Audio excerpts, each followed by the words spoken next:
वंदे मातरम। मैं विजय ठाकरे आपका स्वागत करता हूं स्टेप अप एकेडमी। आज हम लोग बात करने वाले हैं 11th वाले बच्चे आ चुके हैं 12th में, और 12th में जैसे ही आते हैं तो हमें साल भर की प्लानिंग, पॉलिसीज, ये सब कुछ बनानी पड़ती है। क्यों बनानी पड़ती है भाई? क्योंकि बोर्ड है, और बोर्ड के बाद ही तो हमारी जिंदगी के कुछ स्टेप्स जो है वो अपवर्ड डायरेक्शन में जाने वाले हैं। तो जो भी डिसीजन लेना है वो 12th क्लास में ही लेना है, और सब कुछ पूरी मेहनत जो है वो हमें 12th क्लास में यहाँ पे करनी है। तो कॉमर्स वाले जो है वो स्पेशली ध्यान दे यहाँ पे कि 12th के बाद आपके पास ऑप्शन CUET का भी है, बट यहाँ पे हम लोग बात करने वाले हैं आज यहाँ पे 12th में हम लोगों ने बाइफरगेट करके रखा है दो बुक्स में पूरे सिलेबस को। पहला हो गया आपका मैक्रो इकोनॉमिक्स और दूसरा हो गया इंडियन इकोनॉमिक डेवलपमेंट। हम लोग चर्चा करने वाले हैं आज मैक्रो इकोनॉमिक्स, जो कि है 40 मार्क्स का, जिसमें कि न्यूमेरिकल और थ्योरी दोनों का कॉम्बिनेशन है भाई। अब यहाँ पे पढ़ना बड़े जोरदार तरीके से पड़ेगा भाई, क्योंकि न्यूमेरिकल में तो पूरे मार्क्स मिल जाते हैं, थ्योरी के कॉन्सेप्ट समझ में नहीं आते, तो कॉन्सेप्ट मैं बनाने वाला हूं आपके लिए बहुत ही आसान। तो आज हम लोग पढ़ने वाले हैं पूरा का पूरा चैप्टर ओवरव्यू। पढ़ने वाले मतलब सर चैप्टर अगर पता है, टॉपिक्स अगर पता है तो सब कुछ आसान है, और टॉपिक्स ही नहीं पता है तो बात खत्म हो गई भाई। यहाँ पे टॉपिक्स पता है तो थोड़ा करके हम लोग कैसे ना कैसे करके उस कॉन्सेप्ट पे जाएंगे और पूरा का पूरा जो है वो सिस्टम बना लेंगे।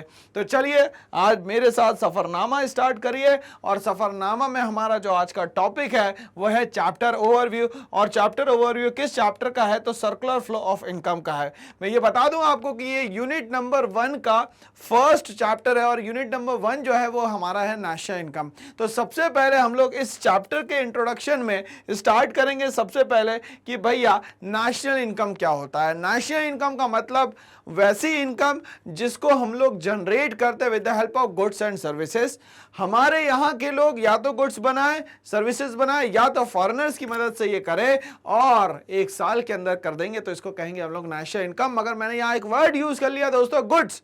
तो गुड्स की हम लोग सबसे पहले यहाँ पे इंफॉर्मेशन इकट्ठा करते हैं। तो उसमें सबसे पहले हम लोग बात करेंगे यहाँ पे क्लासिफिकेशन ऑफ गुड्स की, कि गुड्स जो है वो कितने टाइप के होते हैं और गुड्स क्या होते हैं। पहले हम लोग ये बात कर ले तो गुड्स वो हर चीज जो आपकी नीड्स को फुलफिल कर सके, गुड्स वो हर चीज जिसकी कोई ना कोई फिजिकल वैल्यू, गुड्स वो हर चीज जो कि टेंजिबल फॉर्म में, which can be touch, which can be feel, उसको हम लोग क्या बोलेंगे दोस्तों? यहाँ पे गुड्स बोलेंगे। तो सबसे पहले हम लोग बात करेंगे यहाँ पे कंज्यूमर गुड्स और कंजप्शन गुड्स में वो सारे गुड्स जो आपकी नीड्स को फुलफिल करने के लिए ही बनाए जाते हैं, उनको कहते हैं हम लोग कंज्यूमर गुड्स और कंजप्शन गुड्स। चलिए यहाँ पे ये बात समझ में आ गई। इसमें हम लोग ये भी समझेंगे कि टाइम के हिसाब से कंज्यूमर गुड्स और कंजप्शन गुड्स जो है कितने टाइप के होते हैं। तो जनरली 4 टाइप के होते हैं: durable, non durable, semi durable और सर्विसेज। आगे हम लोग बढ़ते हैं, नेक्स्ट टाइप ऑफ गुड्स पे जाते हैं जिसको हम लोग बोलते हैं कैपिटल गुड्स।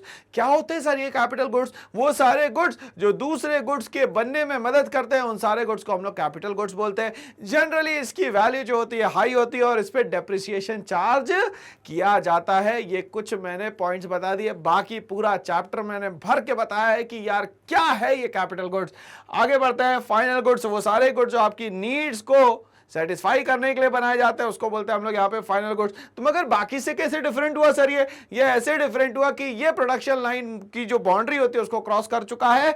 इसमें अब कुछ भी नया आपको नहीं करना है, मतलब पैकेट खोला, इनटेक किया, काम खत्म दोस्तों, ठीक है ना? तो ऐसे गुड्स को हम लोग बोलते हैं यहाँ पे फाइनल गुड्स, और इन्हीं गुड्स को कैलकुलेशन में लिया जाता है नेशनल इनकम की। आगे बढ़ते हैं, इंटरमीडिएट गुड्स। इजी लैंग्वेज में बोलूं तो ये है रॉ मटेरियल, वो सारे गुड्स जिस पे फर्दर प्रोसेसिंग, बार बार प्रोसेसिंग चल रही है ताकि ये फाइनल गुड्स बन जाए। ऐसे गुड्स को हम लोग यहाँ पे कहते हैं दोस्तों इंटरमीडिएट गुड्स। आगे बढ़ेंगे हम लोग, इसी के साथ हम लोग बात करेंगे कि सर्कुलर फ्लो ऑफ इनकम क्या होती है, इकोनॉमी में इनकम कैसे जनरेट होती है, पैसा आता कहां से, किसकी मदद से आता है, कौन पैसा लेके आता है, कौन मदद करता है। यहाँ पे ये सारी चीजें जो है वो सर्कुलर फ्लो ऑफ इनकम में हम लोग बात करेंगे। फिर आगे बात करेंगे types of circular flow of income.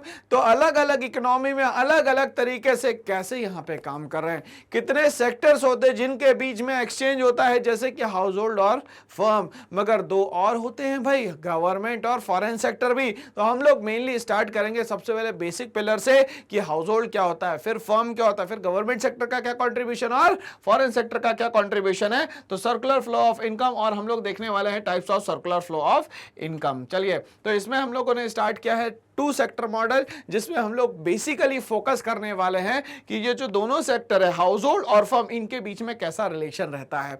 इसमें हम लोग को ये भी समझना है कि टू सेक्टर मॉडल में, या हम लोग बोल सकते हैं कि भैया दो सेक्टर के बीच में जो एक्सचेंज हो रहा है, इसमें अगर फाइनेंशियल मार्केट को रखा जाएगा तो फिर कैसे एक्सचेंज होगा। हम लोग को ये भी समझना पड़ेगा कि types of circular flow of income में हम लोगों ने जो रियल फ्लो और नॉमिनल फ्लो पढ़ा है, उसको भी हम लोग क्या करेंगे, यहाँ पे कंपाइल करेंगे और यहाँ पे टू सेक्टर मॉडल को बनाएंगे। इंपॉर्टेंट क्या है दोस्तों, इंपॉर्टेंट ये है कि इसके एरो कहां से किस तरफ क्या जा रहा है, भैया लाइन लेंथ क्या है एरोस की, वो सबसे इंपॉर्टेंट है दोस्तों यहाँ पे। तो एग्जाम में भी ये बहुत इंपॉर्टेंट रहेगा कि आप एरो कैसे बना रहे हैं with the help of pencil and scale, ये सारा आप बनाइएगा, कोशिश करिएगा भाई मेरी बात को समझने की। आगे हम लोग बढ़ते हैं, थ्री सेक्टर मॉडल में बात करेंगे हम लोग। थ्री सेक्टर मॉडल में हमारे साथ आ जाती है सरकार, और सरकार के बिना तो कुछ भी नहीं हो सकता। तो ये दोनों सेक्टर जो है, डायरेक्टली कहो इनडायरेक्टली कहो, कहीं ना कहीं किस पे डिपेंडेंट है, ये 100% गवर्नमेंट। इनके साथ कैसा एक्सचेंज होना है गुड्स एंड सर्विसेज का, क्या फैक्टर पेमेंट होनी है, क्या यहाँ पे जो हमारी फैक्टर सर्विसेज है वो किस तरीके से होंगी, क्या यहाँ पे पेमेंट कैश होने वाली है, कैश इन हैंड होने वाली है, या तो कुछ और एकोमोडेशन मिलने वाला है। तो ये सारी जो बातें हैं इनकी, वो सब हम लोग थ्री सेक्टर मॉडल में डिस्कस करेंगे। आगे हम लोग बढ़ते हैं, यहाँ पे हम लोग बात करेंगे difference between the stock and the flow. Stock क्या होता है, कैसे काम करता है, कितने टाइम के लिए काम करता है, स्टॉक होना क्या चाहिए, हमें नॉर्मल लाइफ में स्टॉक को हम लोगों को कैसे समझना है, फ्लो को हम लोग इसको रिलेट करेंगे कि फ्लो क्या होता है, किस तरीके से चलता है, स्पीड कितनी रहेगी भाई इसकी। तो ये सारी चीजें किस में आ जाएगी दोस्तों, यहाँ पे फ्लो में आ जाएगी। तो ये डिफरेंस बिटवीन पढ़ना हम लोग का एग्जाम में बहुत इंपॉर्टेंट है। ये क्वेश्चन स्टॉक और फ्लो का आता है 3 से 4 मार्क्स में। आगे बात करेंगे हम लोग यहाँ पे लीकेजेस और इंजेक्शन की। तो ये लास्ट हमारा जो टॉपिक है, डिफरेंस बिटवीन लीकेजेस और इंजेक्शन। इकोनॉमी में पैसा कैसे निकल गया भाई, कहाँ चला गया, कब आएगा वापस, ये सब हम लोगों को करना पड़ता है लीकेजेस में, पढ़ना पड़ता है, समझना पड़ता है, कॉन्सेप्ट बनाना पड़ता है। इसी के पहले हम लोग पढ़ेंगे यहाँ पे इंजेक्शन। इंजेक्शन होता क्या, इकोनॉमी में पैसा आता कहाँ से, किस तरीके से ये पूरा आपका पूरा सिस्टम यहाँ पे काम करता है, ये सब कुछ हम लोग पढ़ने वाले हैं दोस्तों यहाँ पे इंजेक्शन में। तो ये डिफरेंस बिटवीन बहुत इंपॉर्टेंट है, एग्जाम में बोर्ड में बहुत बार पूछा गया है, या तो इससे रिलेटेड आपसे पूछा जाएगा कि भैया फिल इन द ब्लैंक्स में मल्टीपल चॉइस क्वेश्चन में ये सारा पूछा जाता है। ये डिफरेंस बिटवीन बहुत इंपॉर्टेंट है। Last but not the least हम लोगों को पढ़ना पड़ेगा मल्टीपल चॉइस क्वेश्चन, और ये बहुत इंपॉर्टेंट है। ये एजर्शन रीजन के फॉर्म में भी हो सकता है, फिल इन द ब्लैंक्स में भी हो सकता है, टिक द करेक्ट आंसर हो सकता है, ट्रू एंड फॉल्स भी हो सकता है, विद द रीजन भी हो सकता है। ये सारी चीजें हम लोगों को कहां पढ़ना पड़ेगा भैया, मल्टीपल चॉइस क्वेश्चन में पढ़ना पड़ेगा। तो इस तरीके से हम लोग क्या करते हैं, चैप्टर नंबर 1 जो है उसको पूरा 9 पार्ट्स में सेग्रीगेट करके एक एक टॉपिक पे पर्टिकुलरली फोकस करके यहाँ पे पढ़ने वाले हैं। तो ये मेरी तरफ से आपके लिए पूरा का पूरा एक रोड मैप था, चैप्टर नंबर 1 जो सर्कुलर फ्लो ऑफ इनकम है। तो ऐसी ही और वीडियोस के लिए बने रहिए मेरे साथ। करना पड़ेगा एक छोटा सा काम, इस चैनल को लाइक शेयर सब्सक्राइब करना ना भूले। Thanks for watching.